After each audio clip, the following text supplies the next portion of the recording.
Chapter 1. The Gathering Storm in London. The shadow of the maddening mountains. The two letters rested on her desk. Claudia leaned against the cold window pane of her study, peering through the thick glass, her gaze drifting to the cars and carriages trudging through the melange of mud and snow.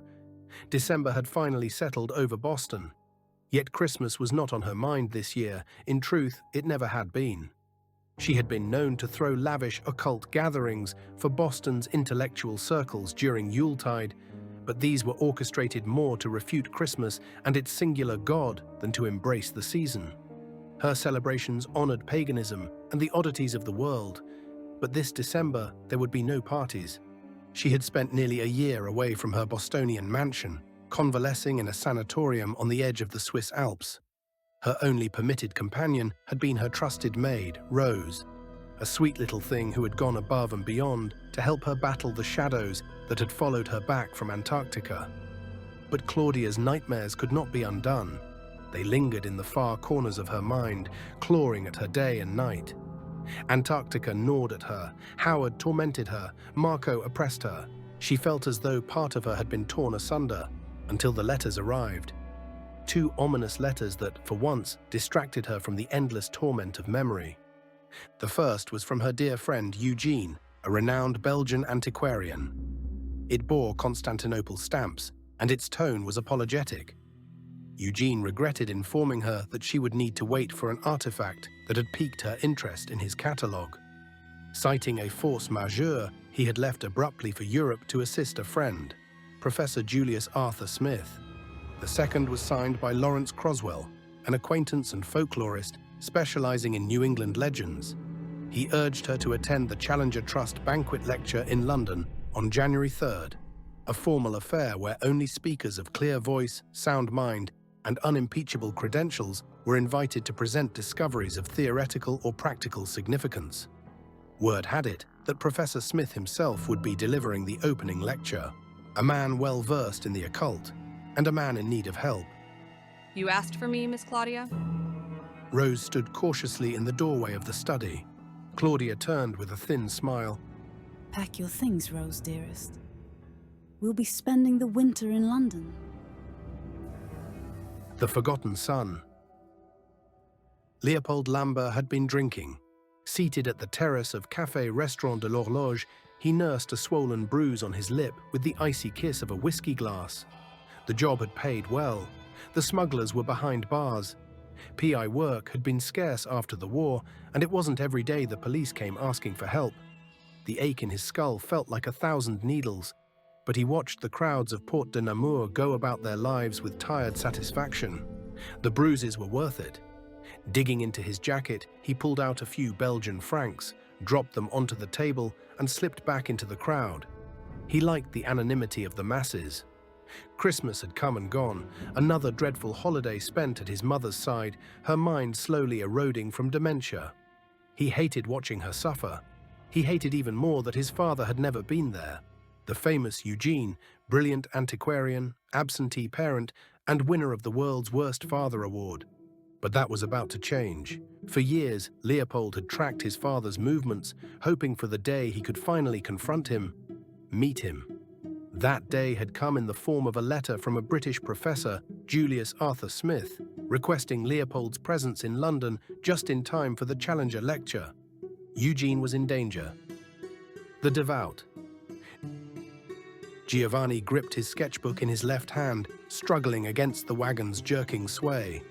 His eyes scanned the phlegmatic British countryside, while his right hand, clutching charcoal and rosary, moved of its own accord across the smooth paper. Depicting the beauty of God's kingdom brought him peace. He sighed contentedly. His last mission was finally behind him, a possessed child who had murdered his father in a small town in Puglia. The mayor had pleaded for an exorcist, and the Vatican had sent Giovanni, but instead of rituals and rites, practices many considered outdated, Giovanni had simply talked with the boy. And the boy had opened up, revealed the years of violence at his father's hand. Giovanni's brow furrowed at the memory, but he cast it aside and returned to the present. He was on his way to London now. His bishop had sent him to attend the Challenger lecture and meet with Professor Smith, who might benefit from a man of the cloth. The Scarred Doctor. Dr. Elijah Marsh woke with a scream. In his dream, bombs rained down and men screamed. A lieutenant had grabbed him by the shoulder, shoved a rifle in his hands, and kicked him out into the trench. He wasn't supposed to be there, he belonged at the rear. But when he learned his infantry unit had built a makeshift infirmary on the front lines, his need to help had overruled his orders. Then came the gas. A sickly green cloud slithered down the trench wall like a spectral serpent. Elijah inhaled once, and his lungs caught fire. He prayed. A line from a strange old book surfaced in his mind. A masked soldier collapsed before him, rifle wound to the chest, barely alive. Without hesitation, Elijah ripped the mask from the boy's face and placed it on his own. He did not regret it. In that same dream, a pale boy with ashen hair grabbed his leg, writhing and choking. And then he woke. Sweating and shaken, he rose from bed. Like every morning, he made his way to his wife's room. She lay there, catatonic. The nurse tended to her gently, but the doctors were baffled. No one had ever seen someone survive so long without food. Guilt and fear twisted in Elijah's gut. How long could she remain like this? In the bathroom mirror, he adjusted his collar. He had secured an interview with Professor Smith, a respected scholar with a keen interest in European languages, archaeology, and, more recently, parapsychology. Elijah hoped Smith could help him find a cure, but in their correspondence, the professor made one thing clear. He would help Elijah, but only if Elijah first listened to a matter of utmost importance. Elijah had no choice. The Challenger Lecture. On January 3rd, Claudia, Rose, Giovanni, Leopold, and Elijah arrived at the Imperial Institute in Kensington. The Upper East Gallery, normally a reference collection of standard commercial goods, had been transformed. Tuxedos, gowns, jeweled brooches, gleaming sabers, and waxed mustaches adorned the room like ornaments. The elite of London society had gathered. The investigators found themselves seated at the same table. One seat remained empty, reserved for the professor. I'm sorry, Claudia whispered, eyes wide. but you're his spitting image. What? You look just like Eugene Gore. You know my father? He's gone missing. I'm Leopold. Their conversation was cut short as Professor Smith took the stage. He was a thin man with a commanding voice, known for his rigorous skepticism and meticulous study of the paranormal. A debunker of mediums and spiritualists, Smith had made a career out of exposing charlatans. But tonight, his talk was different. He described hauntings, not as ghosts, but as epiphenomena, echoes of people, places, and events bleeding through curtains of perception. These entities, he explained, could exist in buildings, objects, or even entire processions. Sometimes they appeared luminous, sometimes almost solid. He presented photographic evidence: a spectral Breton fishing boat, a luminous Norwegian woman, a London hansom cab glowing faintly against the fog. Perhaps, he suggested, these hauntings weren't ghosts at all, but travelers, visitors from another dimension. If humanity could learn to understand these phenomena, he said, perhaps we could even find gates, portals through time and space. A subtle, refined applause filled the room as he concluded. Dilettantes and scholars rose to greet him, but Smith's eyes searched the crowd and locked on the investigators. Sweating heavily, his handshake clammy, he greeted them with a rare, urgent smile. A glimmer of shadows. The final applause of the Challenger lecture still echoed faintly in the grand hall, muffled by the chatter of scholars and dilettantes eager to impress Professor Julius Arthur Smith. As the investigators gathered near the stage, Claudia adjusting her gloves with aristocratic poise, Giovanni murmuring thanks to the Lord under his breath, Elijah rubbing at an old scar on his wrist. Leopold stood a little apart, scanning the crowd with a detective's wariness. That's when he saw him, a tall man, olive-skinned and sharply dressed in a style just foreign enough to seem deliberate, lingered near the upper gallery. His eyes, dark, unreadable, were fixed not on the professor, but on the group. On them. On him. Before Leopold could move, the man vanished into the crowd, swallowed by a sea of fur-lined coats and eager conversation. Something wrong? Claudia asked lightly, noticing his expression. Just thought I saw someone watching us. Leopold muttered. But the moment was gone. They didn't linger long. As the lecture hall emptied, Professor Smith found them. His smile was thin, but his eyes burned with urgency. He leaned in close, speaking just above a whisper. "Come to my home," he said. "first thing in the morning. There are matters I cannot speak of here, not with prying eyes and half the city's occult scene listening in." He handed Claudia a calling card with an address in St. John's Wood. "I will introduce you all properly there. Then to Leopold, his voice dropping further. Your father was on a mission for me. I haven't heard from him in months." Leopold's jaw tightened. What kind of mission? Smith only shook his head. "We'll speak soon. There's too much to explain. Too much to risk saying in a place like this." And with that, he disappeared into the crowd. That night, the group reconvened in the parlor of Claudia's hotel in central London, an elegant suite with velvet curtains and soft gaslight that painted gold across crystal decanters. Rose brewed tea while the others settled in around a low table. "He knew our names," Elijah said. "before we ever said a word." He knew more than that. Giovanni added darkly. He looked at each of us like he already knew what we were. Claudia raised her cup. Let's see what the morning brings. For now, rest. We'll meet him together. Outside, the streets were quiet, but the fog pressed thick against the windows, like something waiting. Smoke and mirrors. Saturday, January 6th, London. The air in Claudia's suite hung heavy with steam and dread as the morning papers arrived, fresh from the lobby. Rose had barely unfolded the Times before the headline sent a shiver across the breakfast table. 3 bodies in hotel. Each man carries same identity. 3 men, all slain in the same manner, stabbed through the heart, were discovered at the Chelsea Arms Hotel. Each bore documentation identifying him as Mehmet Makriyat, a Turkish antique dealer based in Islington. Authorities have declined to comment, citing the ongoing investigation. Giovanni paled. That's not a coincidence. Elijah, hunched over his tea, muttered, 3 men, 1 name. That's not something you see outside a seance. Before the group could process the implications, Claudia drew a sharp breath, her eyes on a second article. Academic's home destroyed in blaze. Professor Julius Arthur Smith, noted scholar of arcane phenomena, is missing following a catastrophic fire at his St. John's Wood home. Eyewitnesses claim to have seen a man resembling his manservant, James Beddoes, fleeing the premises moments before the flames erupted. The cause of the fire remains unknown. Claudia lowered the paper slowly. He told us to come this morning. A sudden knock broke the silence. Rose opened the door to reveal a cabbie, shoulders hunched against the January cold. He handed over a folded envelope. "Message for your lot," he mumbled. "Said it was urgent." Inside was a familiar calling card, embossed, elegant, unmistakably Professor Smith's. The front bore a new address, 19 Coldwater Lane, Cheapside. On the back scrawled hastily in an unsteady hand, "Come at once. I haven't long.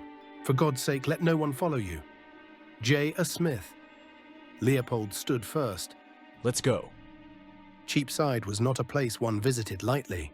The handsome cab clattered through the narrowing streets as London grew grittier, the clean facades of the West End giving way to soot-blackened walls and the faint stench of coal smoke and fish. Children with red noses and bare feet played in alleyways strewn with slush.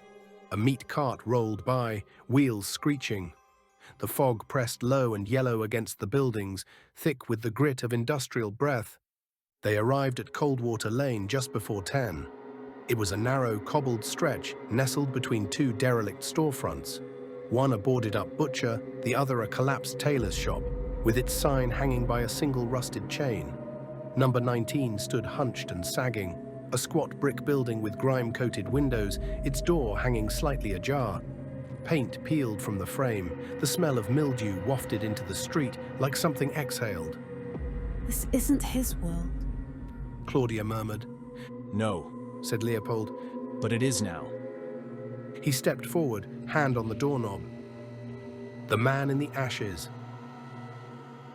The smell hit them first. Iodine, damp rot, something acrid beneath it all. Rose stepped lightly over the threshold, her nose wrinkling. The apartment was little more than a single room with flaking wallpaper, one soot-darkened window and a battered stove ticking faintly in the corner.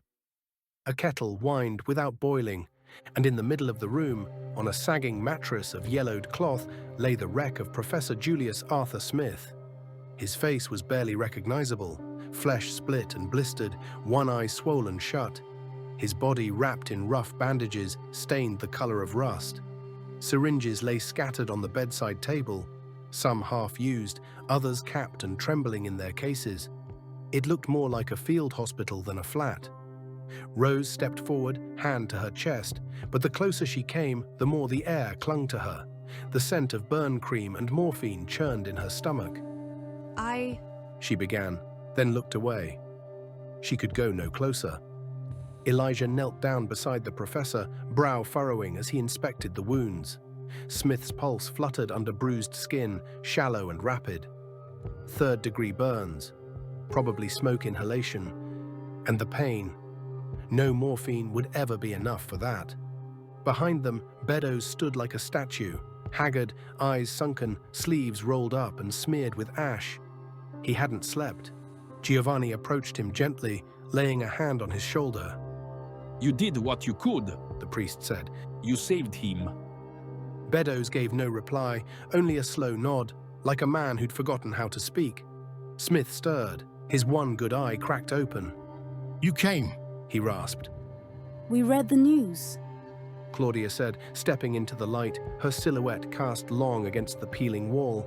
His voice was nearly a whisper. I cannot talk for long. He tried to sit up, failed. Elijah steadied him.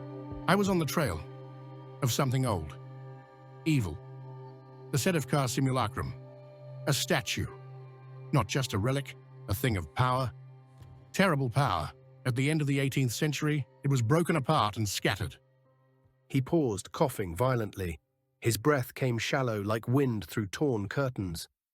I wanted to find it, destroy it. My lecture was bait.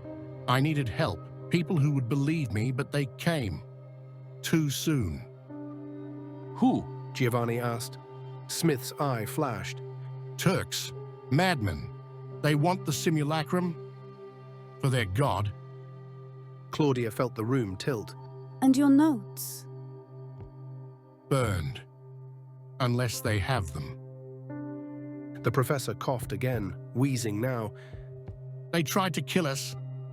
Set fire to the house. Beddoes pulled me out. Saved me. The group stood in silence as Smith struggled for breath. His words came in gasps, each syllable another step closer to the end. Paris, where it was dismembered. The owner, a noble Comte Fanalic, lost it just before the revolution. Venice, Napoleon's men brought a piece. Trieste, another fragment. Ask for Winkelmann. Belgrade, National Museum. Dr. Todorovich. Sofia, lost in the war, buried.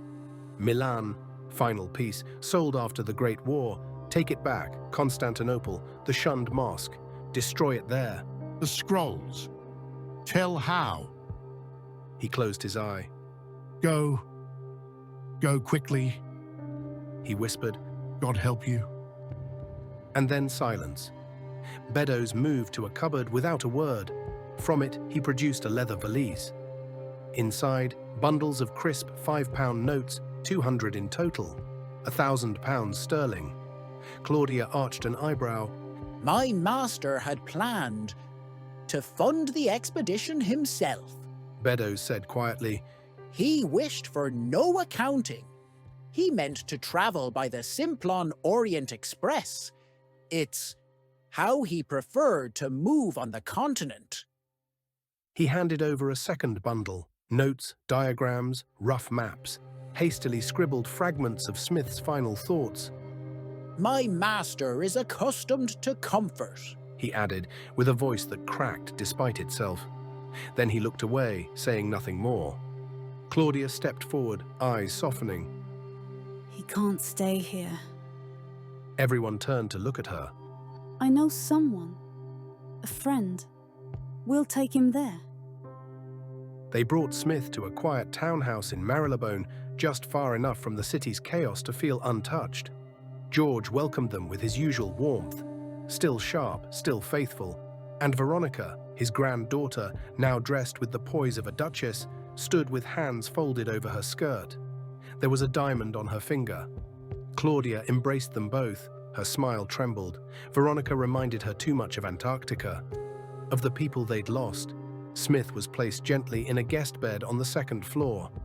Beddoes seated at his side. For now, he was safe. For now, they had a purpose. Outside, the wind turned cold. Threads in the smoke. Later that weekend, London. There were still days to go before the train would leave. In the quiet hours between revelations and departure, the investigators scattered across London, each chasing their own ghosts, each following a thread in the dark. Dr. Elijah Marsh stood once again before the charred husk of Professor Smith's house. The ruins at St. John's Wood were still smouldering in places, the skeletal beams blackened, warped like the fingers of a dead god. Rose stood at his side, gloved hand pressed over her mouth. Nothing left. Marsh murmured, brushing ash from the edge of a scorched bookshelf. Not even a hinge. The fire had devoured everything. Notes, journals, diagrams, maps, and with them any clues the professor might have left behind. But Rose's attention was already elsewhere. Macreat. She said softly. 3 dead men with his name. That's not over. That's beginning. Back in the city, Rose and Marsh huddled in a booth at a small reading room, poring over the business listings. A few coins to the right clerk gave them access to the full London directory. Islington. Rose murmured, her finger tracing lines. Here, M. Macreat, dealer in antiquities, 3 Brophy Lane. Marsh looked up. Fancy a break-in? She smiled faintly, reaching into her handbag. Percy could use a walk. Meanwhile, Giovanni knelt in the wooden pews of St. Aloysius Church. Alone but for flickering candles and the steady scent of frankincense, he prayed in silence. Not for protection, not even for answers. He prayed for strength. Let me carry what must be carried, He whispered, rosary slipping between his fingers. Let me hold firm, even in madness. He crossed himself, then rose. Claudia and Leopold arrived at the University of London under the grey haze of afternoon. The lobby was quiet. Winter recess had emptied most of the halls, but the administrative clerk remained stubbornly perched behind his desk, spectacles perched at the tip of his nose. Claudia swept forward, voice crisp, polished. I'm terribly sorry to bother you, She said with a knowing smile. but my colleague and I are visiting from Miskatonic. Fellow graduates of Professor Smith. We just heard of the terrible accident and hope to look in on his office. Sentimental reasons? The clerk blinked. She reached delicately into her purse, not for money, but for a calling card embossed with an impressively vague title. You understand, I'm sure. He hesitated, then nodded. Moments later, they stood in Smith's office. Dust still hung in the air. Books were piled in uneven towers across the shelves. Everything felt frozen in a moment that no longer existed. Leopold moved with practiced calm, rifling through cabinets, drawers, shelves. Most held only mundane records, but in the bottom drawer of Smith's writing desk, hidden beneath a false bottom, he found something odd. A diary, leather-bound, no title, and locked. He turned it in his hand. This wasn't meant to be read.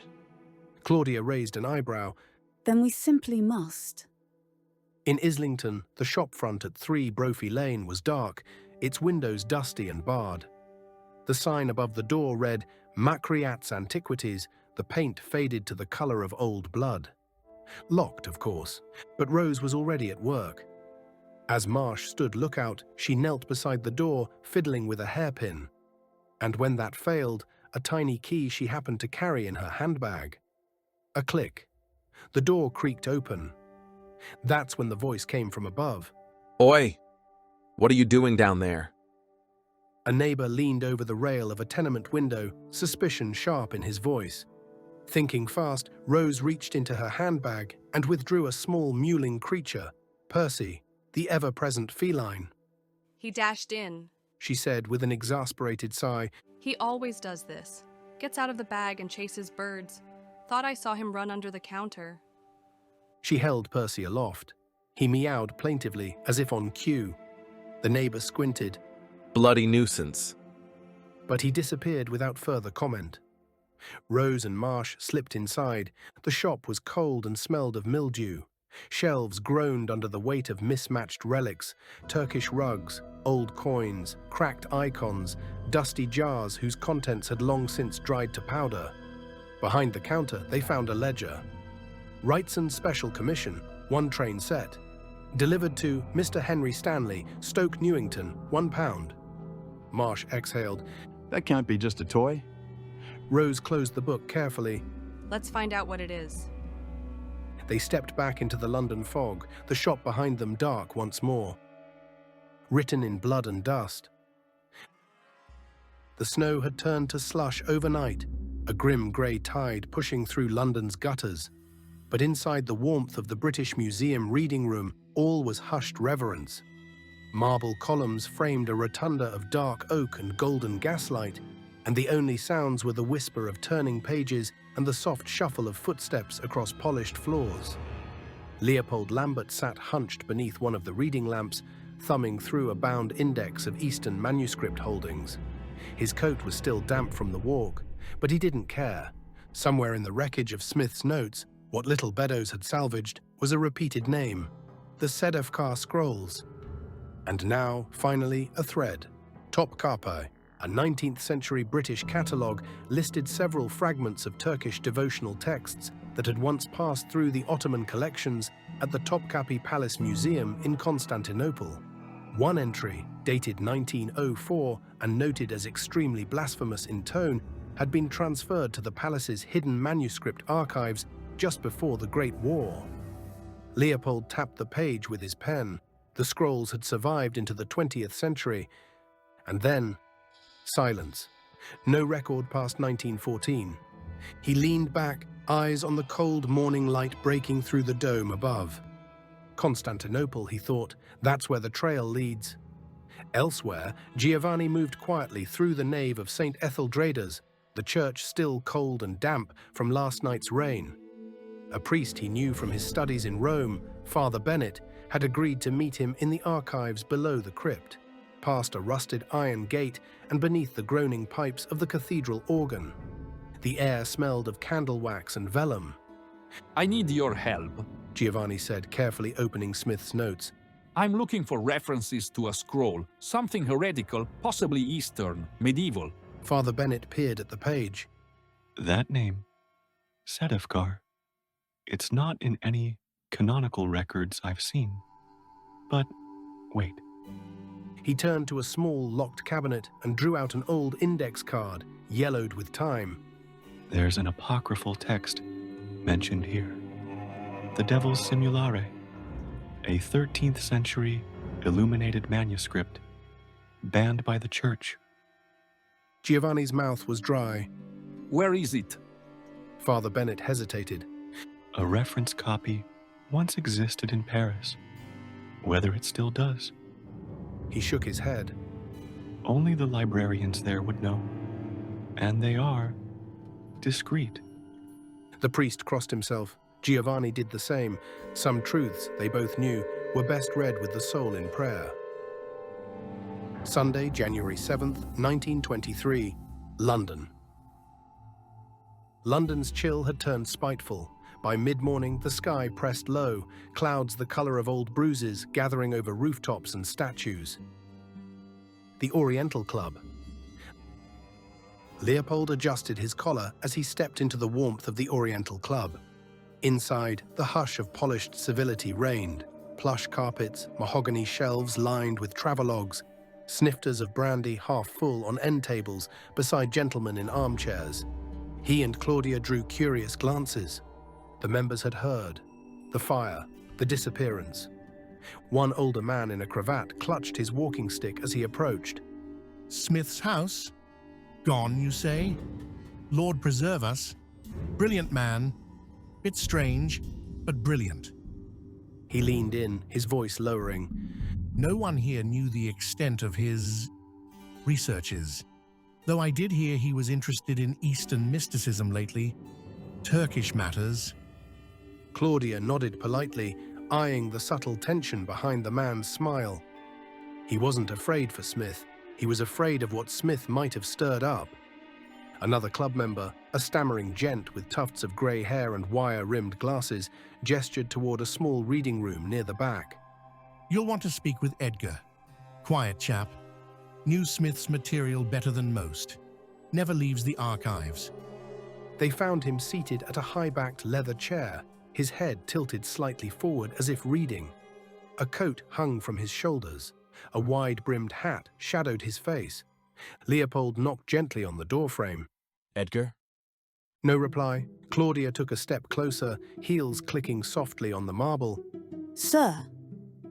Then slowly Edgar slumped sideways. His hat hit the ground.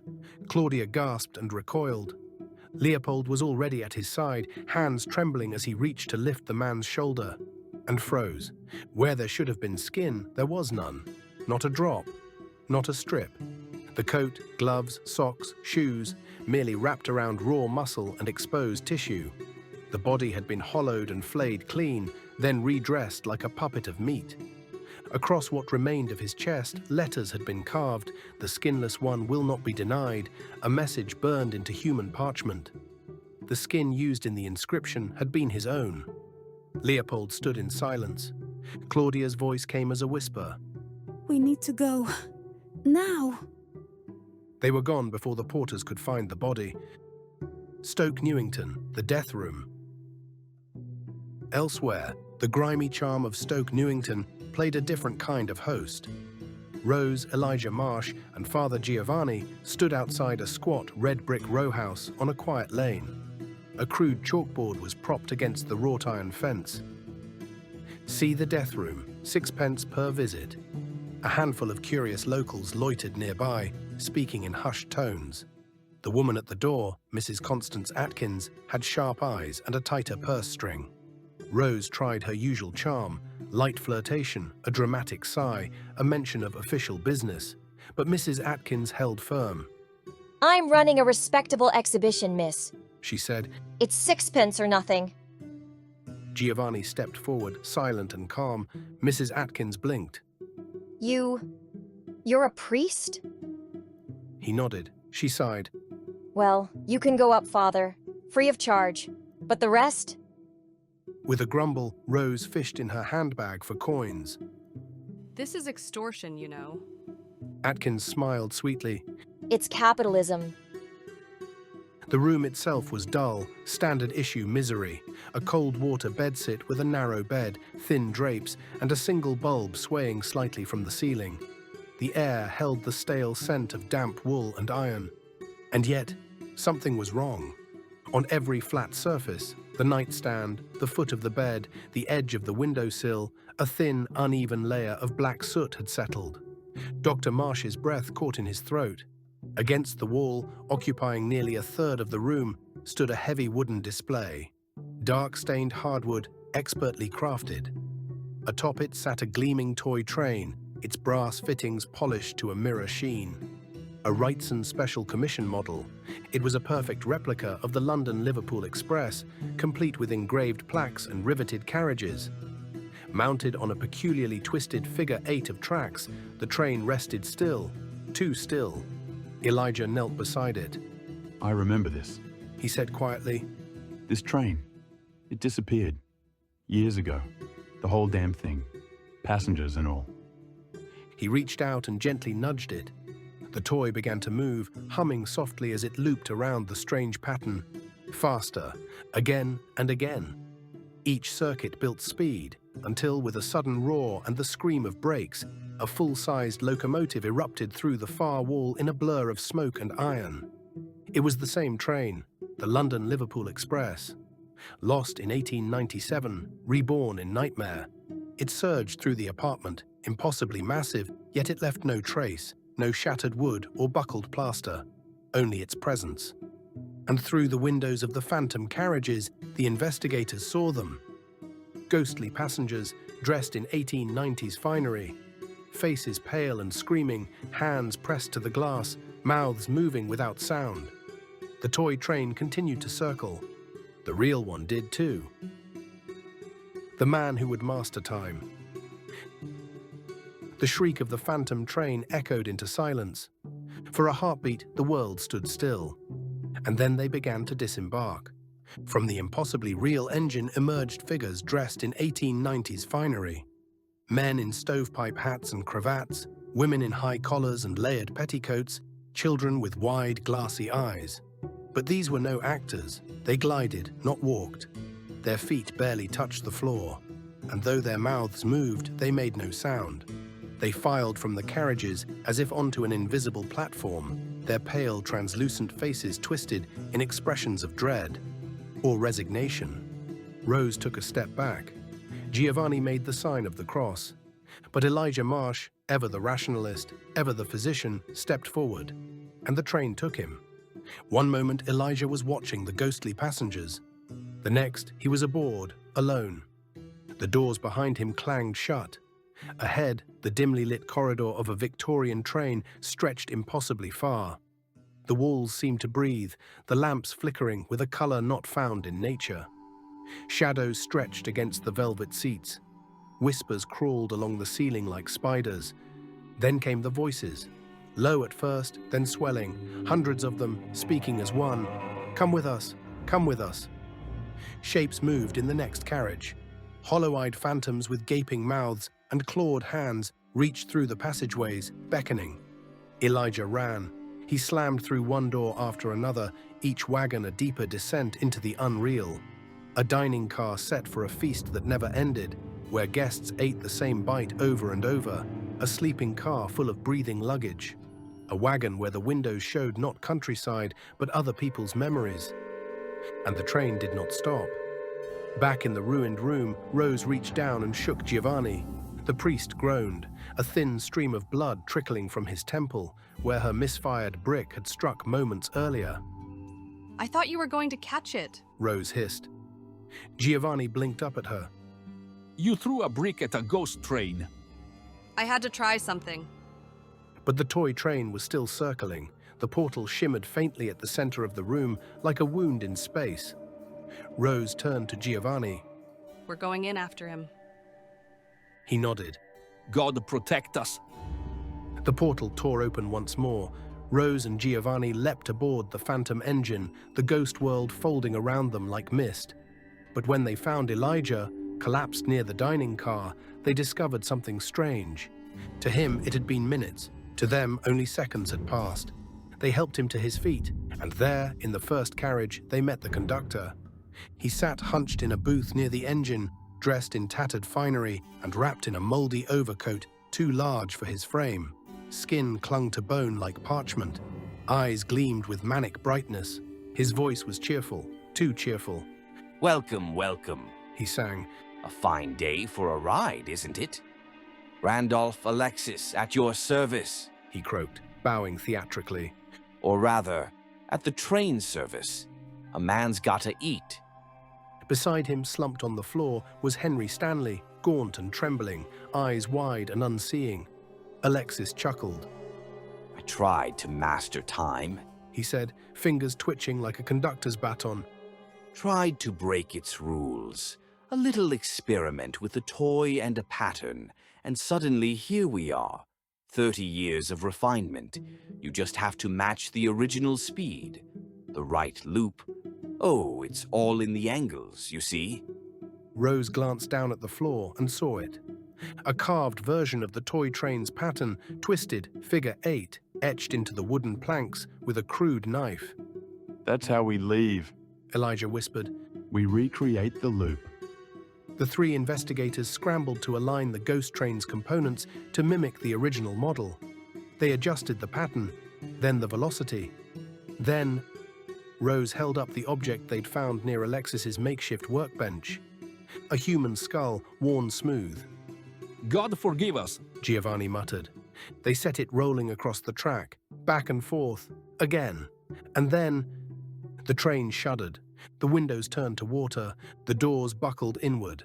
Outside, the world twisted, drawn like string toward a single point far to the north. The sea, the doomed waters where the original London-Liverpool Express had vanished, where it had always been destined to return. Alexis screamed. No, no, not yet. I'm so close. The train lurched, groaned. The investigators braced themselves as the air thinned and the ghost light faded. In the final moment, Randolph Alexis stood in the doorway of the last carriage, one skeletal hand on the frame. His eyes locked on them, not with rage, but with clarity. As though for the first time in decades, he finally understood. The train plunged into the dark. When the investigators came to, they were lying on the floor of the bedsit in Stoke Newington. The toy train sat motionless in its track. Smoke lingered in the air, but the portal was gone. Henry Stanley, now pale and hollow, murmured thanks over and over. He refused to look at the train. I'll never ride another, he said flatly. Never again. Elijah nodded faintly. His eyes lingered too long on the curve of a doorframe, on the way the floor met the wall, the warping of straight lines. He would not look at thresholds the same way again. That night, back in London, the trio rejoined Claudia and Leopold in the warmth of the hotel lounge. No one spoke for a long time. Then Rose poured a brandy, slid it across the table to Claudia and said, We found a missing train. Dream upon dream. January 9th, 1923, Calais to Paris. The ferry to Calais had been cold, but uneventful. They spoke little on the crossing. A grey sky bled into a greyer sea, and the wind carried with it the weight of everything they'd seen in London. Ghosts, fires, skinned corpses, and whispers that did not fade when the candles burned low. At Calais Maritime, the first sections of the Simplon Orient Express awaited. A dining car, a sleeper, and a handful of staff setting polished cutlery with almost holy care. The rest of the train would be assembled in Paris.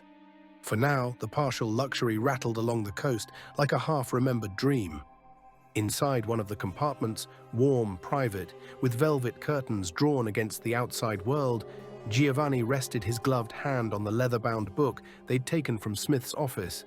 The diary, no title, no clasp, just a simple, heavy thing. I suppose now's the time, he said. The others nodded. Leopold lit a cigarette, watching the way the smoke curled in the gaslight.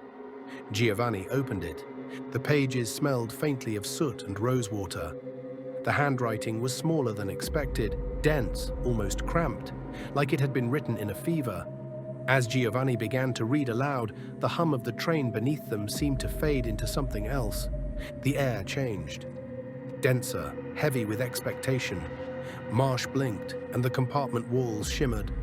Giovanni reached for his rosary, and for a moment it was no longer there. Rose looked out the window and saw London. Not the one they had left. They were not on the train anymore. No one remembered standing. No one recalled walking. But somehow, impossibly, they were in London again. Somewhere foggy, old, alive with horse-drawn carriages and lantern light. And yet, not quite themselves. Everything felt slightly out of joint. Their bodies moved, but not with certainty. Their thoughts felt filtered, clouded, as if someone else had held the reins for just a moment too long. They wandered cobblestone streets where no buildings bore names they recognized. A man in a blood-red fez passed them in silence. No one said a word. No one dared. Time folded in on itself. The smell of fear, thick and unwashed, crept in from alleyways. The sound of chanting, distant, impossibly layered, like words being spoken backward in a cathedral. The weight of the diary remained, though none of them could now say where it was or if it had ever existed at all. And in the deepest part of them, some hidden voice whispered, "You've been here before," though none of them could say when. By the time the train began its approach to Paris, they had all fallen quiet again. No one spoke of what they'd seen or dreamed. No one remembered walking through the fog. No one knew why their hands still trembled.